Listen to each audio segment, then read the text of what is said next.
Never worked for anyone. I decided to go at it and see where it takes me.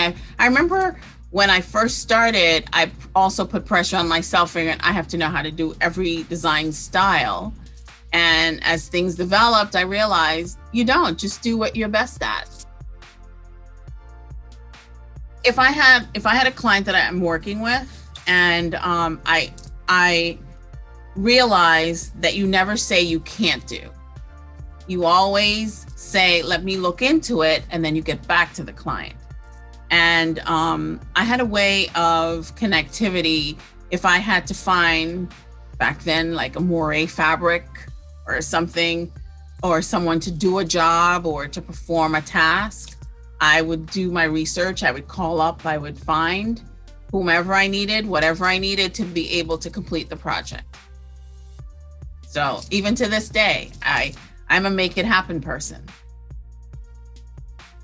Back then I would have my car and I didn't have an office space, but I was always prepared to meet with my clients, and I would have all my catalogs and everything in the trunk of the car. And it was always very funny because back then, if you had a flat tire, you had to empty that. It's like reps. You have to empty that whole car to get to the spare.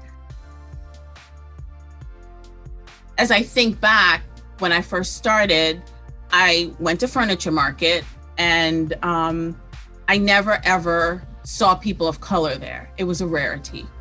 And I remember going into certain showrooms and being served by African-American people in the kitchen, and I was very, very uncomfortable. I didn't like them serving me. I didn't feel that it was what I want, what I should experience from that perspective. I'm sure in your passings, you may have met Kimberly Ward, who was kind of the visionary for a lot of things. I met Kimberly at one market, and she had this radar where she would hone in on designers of color at the market and invite them to be, to learn about, what she formed, which was BIDN. And I was very supportive because I knew that she had the voice that I didn't have. And she was a driving force. I get emotional because she and I were very good friends. We had a good relationship. As a matter of fact, as I worked at night, if I was at the office here late, I would talk to her on my way home. So we had this thing where we would talk almost at 10 o'clock at night. And I had shared with her, I would do whatever I can to support you on this journey, because I knew what was needed, and I knew that she had that force to be in the forefront, and I knew that she was driving that force full throttle.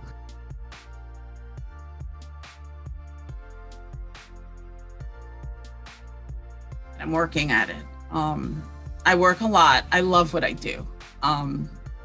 It was really funny the other day when we had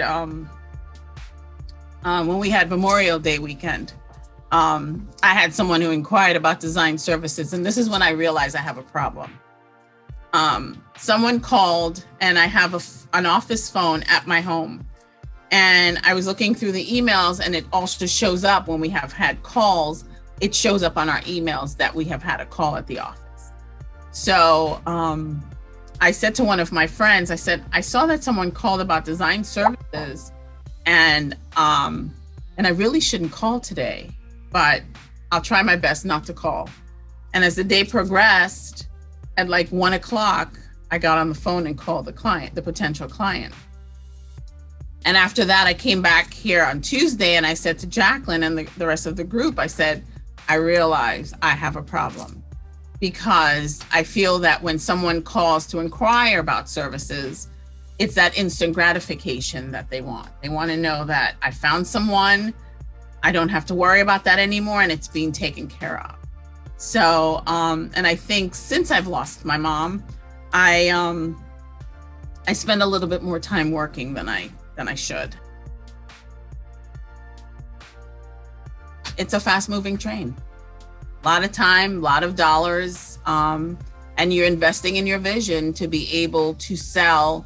And you just have to determine if you want to do it more for the media coverage or if you want to do it for the client coverage. And you can try to see if you can swing it both ways. But when I look at it, I do it from the client coverage. I usually ask when people inquire for services, where did they find me? Or how did you hear about me? And I either get Google or I advertise on Houzz. So those are the two that I really get a whole lot from. Last year, we made a team decision because my team that I have they're part of my family, and I look at it from that perspective. So when I make decisions, I also include them and get a sound off from them. What do you think? What we should do? That kind of thing. And so last year I invested in getting search engine optimization. And that has helped a lot as far as people finding me. I think just like clients are hiring you, and I always say to my clients, whether they hire me or not, it's really important to get a designer that understands your footprint and what you're trying to create in your space. It's the same thing with a publicist. I decided to get one because I felt that the industry, it's just like anything else. I mean, you can't do it yourself. There's only so many hours in a day.